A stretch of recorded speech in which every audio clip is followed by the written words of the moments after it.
Everybody, it's Elizabeth. So I'm bringing you guys along for a fun garden project.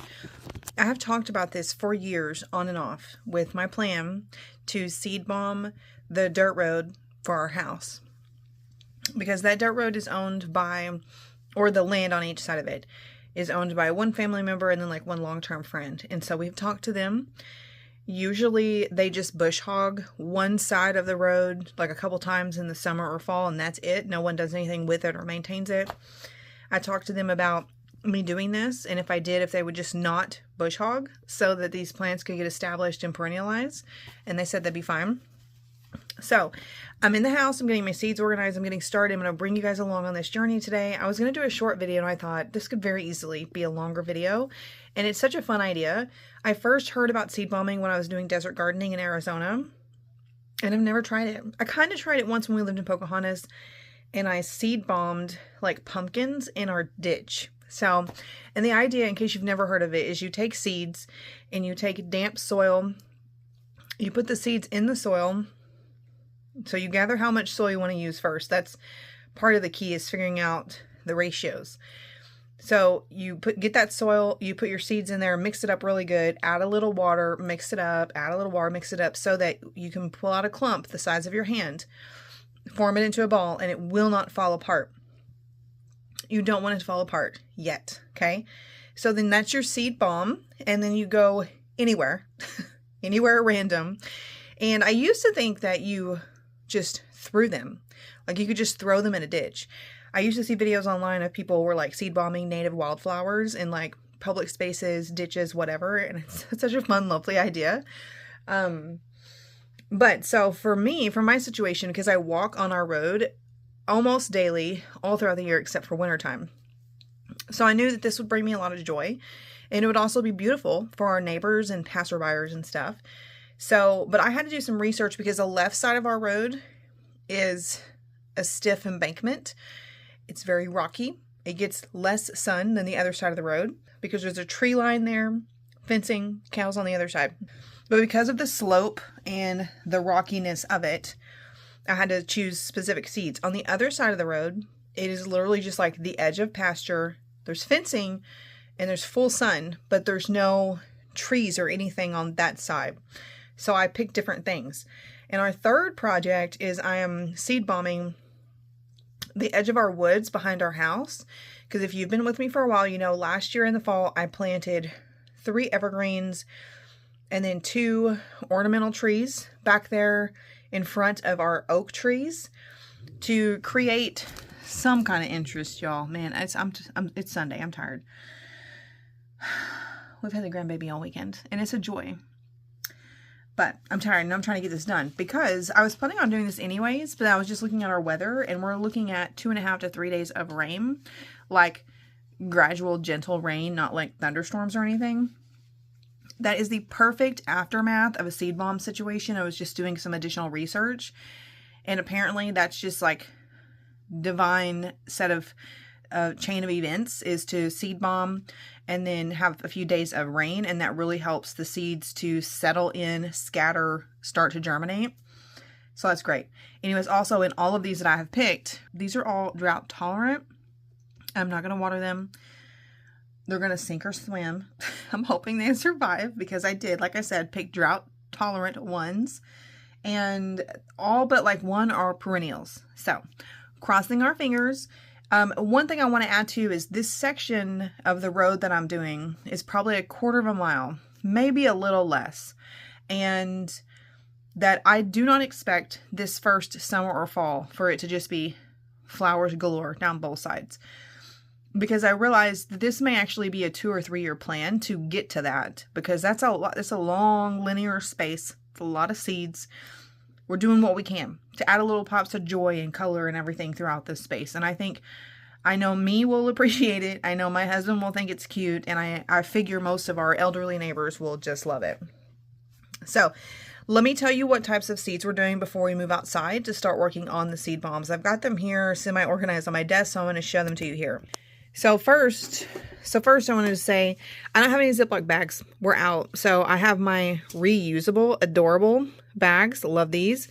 But because I'm doing 2 different sides of the road, I wrote left and right on them in Sharpie, and I'm hoping it kind of comes off later. But anyways, that's because I've got different seeds in here, and this is helping me be organized before I go outside. So this left side of the road, which is the slope that is rocky, we have California Poppy. It's just kind of an experiment. Asylum Basket of Gold. This was very intentional and well researched, as well as perennial blue flax seeds. So these two are like my main showstoppers that I planned around. And then I had this package of random wildflower seeds. I think I might have, yeah, that goes over here. So these three are what's going in the left side, and I've already put all those seeds in here. And then for the right side that is like full sun, what's in here is I had these free packages of wildflower seeds, and I just threw those in there to use them. And then this is Black-Eyed Susan's dwarf variety, because I wanted something shorter, but I needed something that could compete with grass. And these do, because grass does grow there. That's why they bush hog it a couple times a year, and can get to be like, you know, 1 to 2 feet tall. So I needed something that, while the grass is shorter right now in super early spring, these can compete with grass and start to come up and grow up and be successful. So that's what's in the right side. Now for my woodland mix, I have this packet I got from Amazon, and it's like over half full. There's a lot in there. 17 varieties. These are all shade-loving wildflowers. The back tells us everything that's in them. Not all are perennials. I'm pretty sure it's just perennials and annuals. So I'm going to use up the rest of this because it's literally the only place on our property that I can. And then I'm doing geranium seeds. I thought those would be really pretty, but I accidentally bought the annual version instead of the perennial. So that's kind of a bummer, but not the end of the world. And I think, oh yeah, I was going to throw some of these in there. Rose double columbine. I got these from my peony bed, and I started them, and they're doing really well in the greenhouse now. And I thought, well, I'll just use them because columbine is just adorable, very cottagecore vibes. So if they can come up in this situation, wonderful. So these I'm just going to dump in here because I'm just going to use this whole packet. That'll be great. So I'm going to finish getting those together and organized, and we're going to go out to the greenhouse. Actually, it's pretty decently warm today. We might just work out on the table. But I'm going to get my soil and everything ready, and I'll show you what I'm doing out there. They're calling for rain this afternoon, and I've waited and waited. And I'm afraid it's going to like come while I'm doing this. So this is just like my soil bucket I use all the time. I need to go grab a second bucket because I want to put my finished seed bombs in that. But I wanted to show you, this is the soil that I'm going to be using.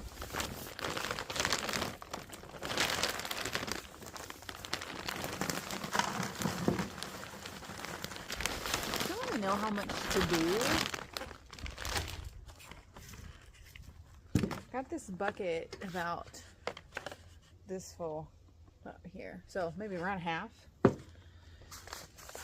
guess we'll just see. I think we'll call that good, because when you get more than half in here, it's hard to mix it up with the water. All right, lucky enough to use a brand new Harbor Freight bucket my husband got for free. I'm gonna start. It's chilly. I'm gonna have to go grab a jacket. I'm gonna start with the woodland mix I did. What I'm gonna do is, while the soil is dry, I'm gonna dump some in and mix it around. We just want to hope that there's seeds in every ball that we use. May not be. Not a perfect system. Alright, that's all of them. Yeah, I'm gonna have to go get a jacket. It's chilly. Okay, so now we're just gonna wet them, this is just like when I'm seed starting. I do it the same way. And then you just dive in there. Kind of like with dough, where you got your dry ingredients, add your wet ingredients, like kind of half at a time, mix it around. And then the stuff on the bottom tends to stay dry, so you have to really mix it around.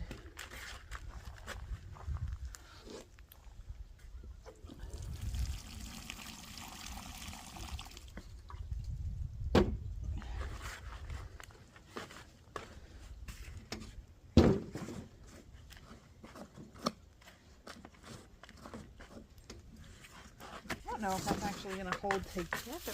So, like I said, I've never done this before. Let's see. Oh my God, it's working.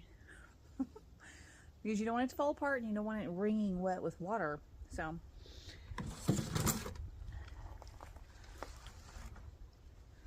nice.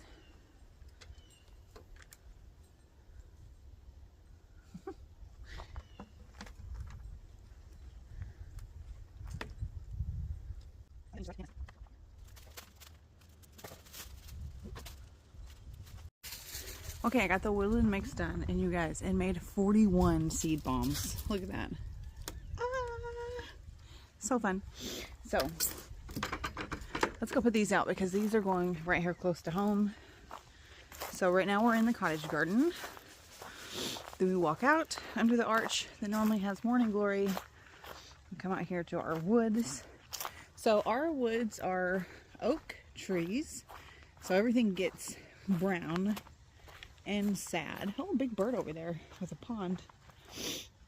So for the tip with the wood line seed bombing is you either want to do it behind where you normally mow or at the tree's canopy edge. So I don't know if it's like really easy to tell. It's not. You can't really tell where the trees are here.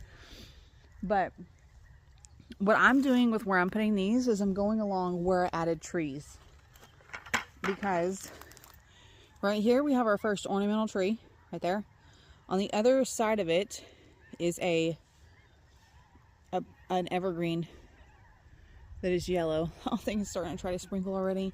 And then if we look back this way, there's my next evergreen, next ornamental, evergreen, whatever. So I have this line right here. Other than this one, it sticks out more in the front. I'm going to go through and I have so many. I have 41. And I really am just doing from here, this tree, I got dirt on me, this tree to the last one I added right there. It has a red bow on it because I bought it before Christmas. So yeah, so I'm just going to go through. I guess I'm going to do them maybe like 3 feet apart. And then if I have more left after that, we'll see. Opie's here bothering me, going to be underfoot. So that'll be fun. But I do need to try and hurry and get the roadside ones done before the rain starts.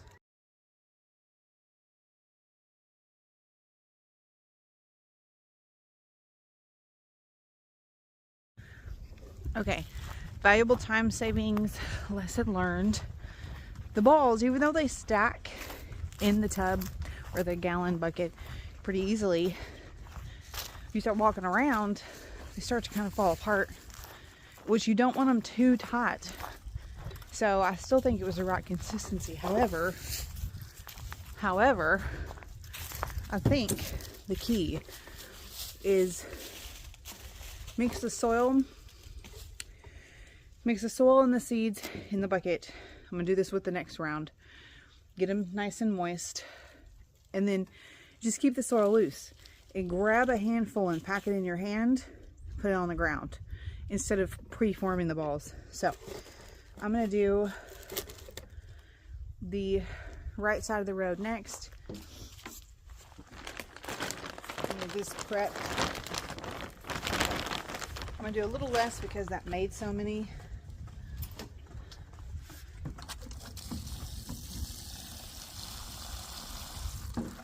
Oh, I forgot to put the seeds in before I got it wet. Oopsie. All right. What am I doing? Right side of the road. I love these little reusable Ziploc bags. They're so cute.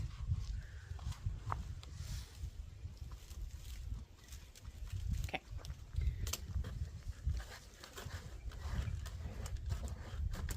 Right side of the road is going to be on my left when I walk down there. I'm just going to go do this on foot. I could use the steps anyway. And we also recently sold our side-by-side, which honestly we just did not use it enough to justify having a payment on it every month. It took us months to sell it after we listed it. Finally went to a really great family in Missouri who's going to love it. But I told my husband, I said, I don't really need a side-by-side. I need something to cart supplies around. So my father-in-law gave us like a wagon, like a trailer wagon. It's like, I don't know, probably 15 feet long, maybe 4 feet wide, and we can hitch it up to our lawnmower. So I could prep both things, take it down there on the lawnmower, but like I said, I could use the steps.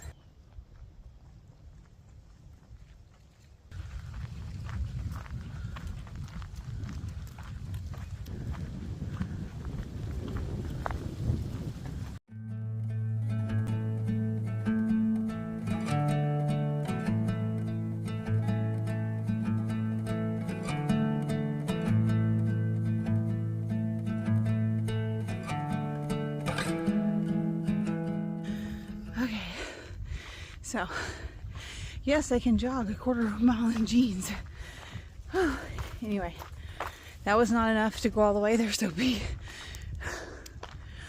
I went, gosh, maybe 75% of the way. So I will do more soil for this last round, but this worked a lot better. Again, keep in mind my situation. I'm doing a cluster of seeds potentially every 10 feet. So hopefully we maybe have blooms every 6 feet or so. And again, we'll add to this next year too. Okay, I got the other side of the road done. I just didn't film it because it's getting really windy. So I was afraid that my tripod would fall over. But anyways, I'm really excited about this. I've been dreaming about this project for 2 years. 2 years I've been walking up and down this road most days of the year. So I'm excited to see how it turns out. I probably won't do a long video like this to update you on the status of it, but I will definitely do a short video. So make sure you're subscribed, following me here or Instagram or TikTok. Anything I post, short form vertical content here, is also going on TikTok and Instagram. So I will be updating you guys come summertime and see how it goes. Cross your fingers. Let me know if you give it a try. Mwah. If you're new to my channel, I just want to tell you really quick that I wrote 2 books about gardening that you might find helpful, and I would love it if you would check them out. I wrote the Cottage Garden Handbook and Nature's Top 25 Healing Plants. Both are currently listed on my Etsy shop as a printable digital download, and soon, maybe now, are on Amazon in print. So check them out if you feel like it.